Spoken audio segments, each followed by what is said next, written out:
Bande Konangai, bonjour, encore bonsoir. Binoba Gilmas Music Channel. Awa nazolo bela. Ba oyo balobi to sala comparaison ya JB Mpiana na Werason. Ezaneti bozolo ba na sala comparaison entre Koffi Olomide na Evoloko Joker. Le comparaison ya Werason na JB Mpiana ezaneti nazo compare Koffi Olomide na Evoloko Joker. Na sens nini nazo pesa labino ba donner na ba détail nanga selon ngai. Donc lelo moyena sala makelele na loba avec énergie exacte parce que nazana mopaya moko boye ko talanga et puis abaza ko solana na salon na limwe on dirait nazo kende moi quelque part parce que nazo linga na pesa labino eloko oyo ezelo ko moko très important ezana mutu moko asenga kinga yango nazo obligé ko pesa labino ensemble. Alors nazo même bino na direction artistique artistique yami bale nazo même bino na impact discographique yami satu na kolobela sur les plans scéniques nani aza meilleur. 4 impacts mondial qui a le plus grand qui a muto azana empreinte munene na musique entre JB na Wera sur le plan mondial. Sika awa bazo naza kokota déjà na makambo mbangu mais sans oublier ndeko nangai sœur nangai Irene Mabweni, Patrice Douarda, bande konanga boze belo boza ko soutenir chaîne oyo boze belo boza vraiment ko tia ba commentaire na bino boza ko tia ba j'aime ba like.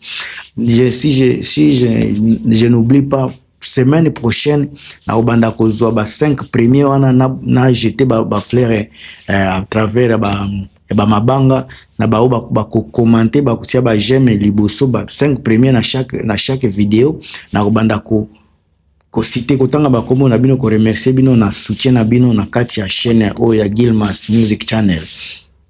Alors bandeko qui fait mien to kota na dimension artistique et pas ya JB Mpiana côté à dimension artistique ndenga lobaka aza mutu ba mélodie aza na vocal na timbre vocal ya JB eza ya sikate eza eloko moko toloba équilibré eza normal et style ya musique na ye eza basé sur le rumba toloba finesse na ba précision moko ya musique azalaka nango et puis style na ye aza mingi na kati ya rumba kaka ya love nde sika JB Mpiana se trouvaka mieux eza même chose na banani ba venyo so ba yemba karumba mingi ezalaka rumba love nyos eza basé sur l'amour. Généralement barumba na biso nyos na Congo ezalaka basé na amour. Alors nini style na ye eza style ya love amour romantique o eza posé eza makelele te. Alors signature na ye oyo batu bayebi eza azana voix moko élégante toko loba voix haute eza percé eza nango percé pe na koloba chant banzembo na ndenge banzembo ya rumba nyos zalaka banzembo moko structuré ye pe aza parmi ba lignée ya ba memaka ba rumba moko structuré. Alors batu bazalaka toucher na musique ya JB eza ba amateur ya rumba propre mingi za ba materia rumba batu basepelaka na musique ya JB Mpiana. Surtout que côté pe Werason côté toza na dimension artistique Werason aza également mutu tango aza koyemba rumba eza rumba love aza maître aza ko maîtriser style ya ndombolo aza ko maîtriser ba style ya animation eza ko eza approprié na style ya musique aza musicien ya énergie aza na rythme et aza na spectacle ndenge baza ko définir ye aza na rythme aza pe na spectacle. Côté révolution kaka na ndenge tozolobela na point nini tozolobela kaka na dimension artistique côté nini même volet bazaloba aza les révolutionnaires ya ndombolo avec puissance scénique exceptionnelle. Donc balobi Wera aza na puissance scénique exceptionnelle ngam nazoloba ngote naza ko ba recherche ozomona ba Leni Bides ba banani ba arrangeur ba mettre à scène ba artiste minene tango bazosala ba analyse na bango eloko bazoloba pona Wera na eloko bazoloba pona JB yango mtu naza ko pesela bino parce que ezala teke nazokosa côté Wera balobi aza un révolutionnaire aza il a révolutionné le ndombolo avec une puissance scénique qui est exceptionnelle. Ce qui botali pe na musique na biso ya Congo mutu babengaka aza na puissance scénique ou eza exceptionnelle koleka wera azate. Alors balobi aza innovateur na kati ya bakri ya ambiance, les animations et des montées orchestrales. Donc ba montée orchestrale aza innovateur ya biloko wana. Innovateur eza mutu tozoba aza ko créer, aza ko mema eloko ya sika, aza ko innover. Alors ba signature artistique ya Werason ndenge bazolobela balobi aza na style ya rythme explosif, aza na ba ambiance moko terrible et puis ba puissance vocale ya orchestre na eza makasi. Balobi musique na eza mélange na folklore, eza rap congolais na ba animation inventive. Donc dans ma création balobi également il est azana influence notable dans les générations plus jeunes. Alors le public azako touché public ya rumba love, azana masse populaire, azako touché les jeunes, azako touché bato balingi musique ko danser le public international afro. Bota la différence ba pesi we à côté public est touché.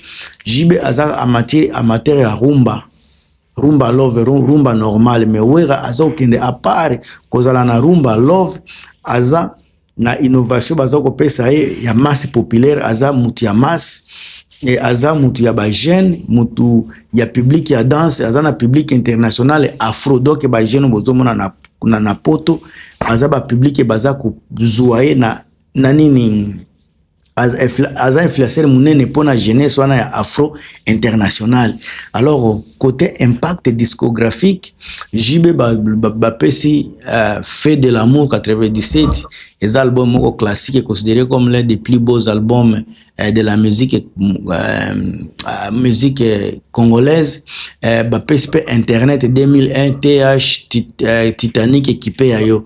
Babi balobi solide réalisation. Impact, JB Mpiana na kati impact discographique a imposé une qualité musicale, également plusieurs albums au nauti kolobela wana nyos balobi eza barumba moderne.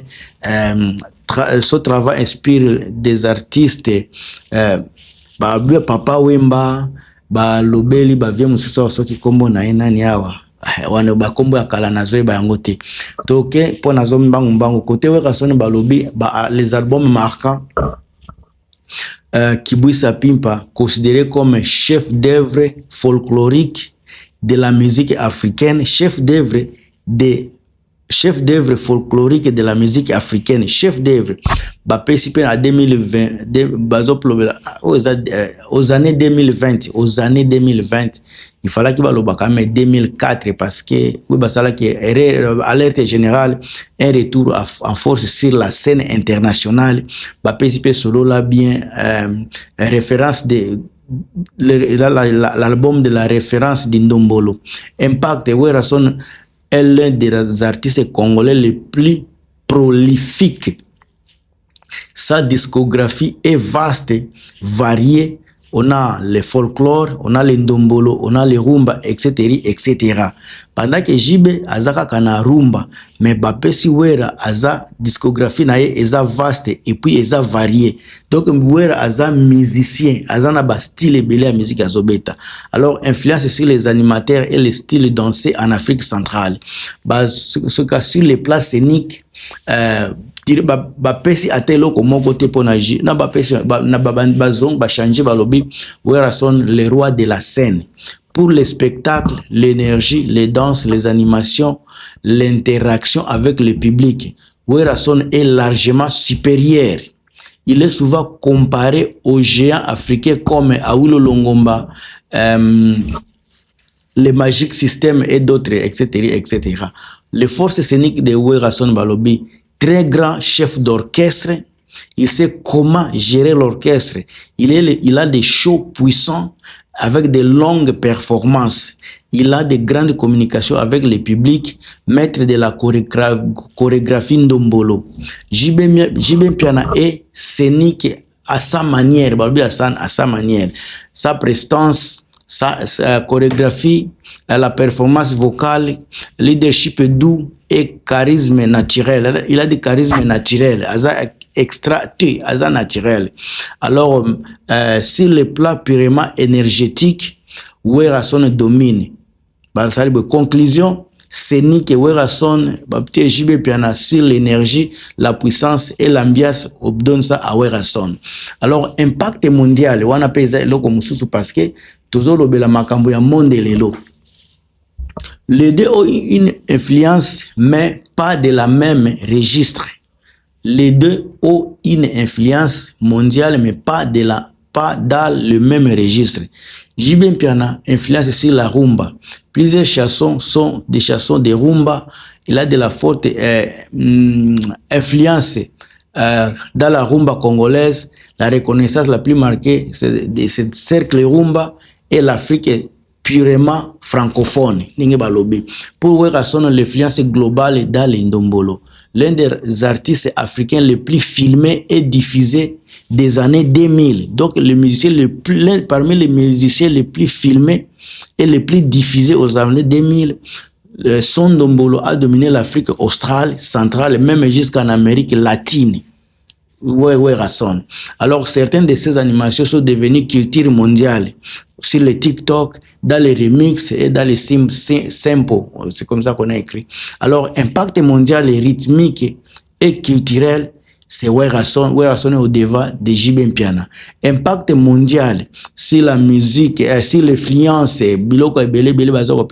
sur la jeunesse, c'est la musique et l'apparence, festival, c'est Werason. Alors, qualité vocale, on met bangonyo sur 4 étoiles, qualité vocale.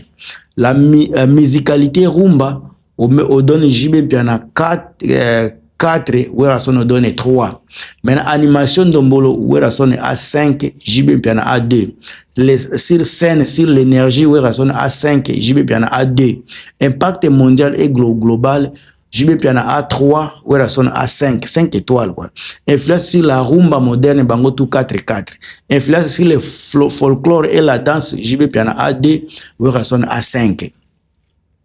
Alors, qui a laissé le plus grandes empreintes dans la musique congolaise moderne sur la scène, c'est Werason. Et au-delà de la qualité musicale, ça reste à vérifier. Tout le monde va payer bango moyenne. Si l'impact mondial est encore plus massif et populaire, on donne Werason. Sur la rumba, pire, on donne JB Piana. Et puis, balobi, Werason a des rumba, mais ça reste à discuter. Alors, on comme une souka, tout le monde, est-ce que tu bandes ko lobela ndenge ba pesi, Werason est là, il est au-delà, il a trop d'avance côté makamunyoso, influence, musique sur scène, impact, jeunesse, popularité, les plus écoutés, les plus diffusés, les plus filmés, c'est Werason. Alors, tant que tu as la comparaison à musique na biso, toyebi ke eza na muto za ko vivre sima moninga, JB Piana po ba lobele lelo, il faut Werason ya zala. Ava Wera abeta libanda, balobaki makambo ko beta libanda te ezala Adolphe dala ezala JB. Depuis que Wera ba moni ki a réussir, bango pe ba komi ko mona ke ba ko kipeko meka. Mais na minicho déjà Werason azana 3 bi à 0. Wera beti na couleur café, Wera beti Arena Grand Paris, Wera beti Adidas Arena. Tozo la Adolphe, tozo la JB, bango pe baya, bacha libaya, babeta na niveau ya Werason. Alors pour le moment, Werason aza au-dessus na bango nyonso. Kla wenge en général, Wera aza au-dessus na bango. Ngamutu nazo sala angote, eza ba génie ya monde bat baza ko sala ba comparaison. Bande ko bo partager, bo comparer, on est ensemble.